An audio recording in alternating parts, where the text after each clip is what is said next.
C'est connu, le système de paiement canadien se dirige à vitesse grand V vers le numérique. Paiement mobile, sans contact, portefeuille virtuel, etc.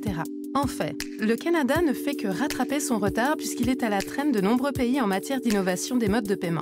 Cependant, d'un point de vue technologique, est-ce que migrer une carte de crédit et sa structure de coût dans un téléphone intelligent peut réalistement être considéré comme une innovation?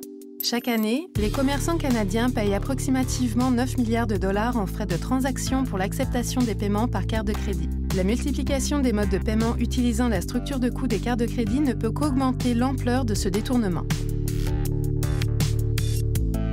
Quels sont les volumes d'utilisation des différents modes de paiement dans votre commerce? Sur le total de mes transactions électroniques, plus de 75 % correspondent aux cartes de débit, qui me coûtent 3 200 $ par année.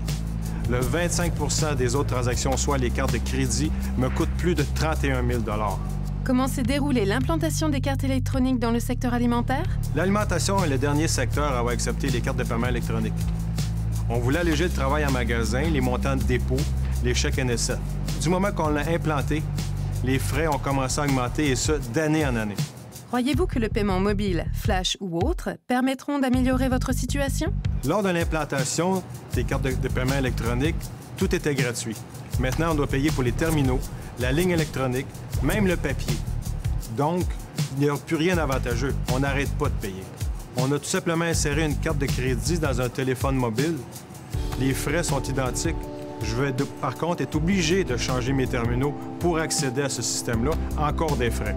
Je ne suis pas contre l'innovation, parce que je dois améliorer le service à ma clientèle. Mais si on veut innover, on doit améliorer la structure des coûts que ça nous coûte. C'est beaucoup trop dispendieux.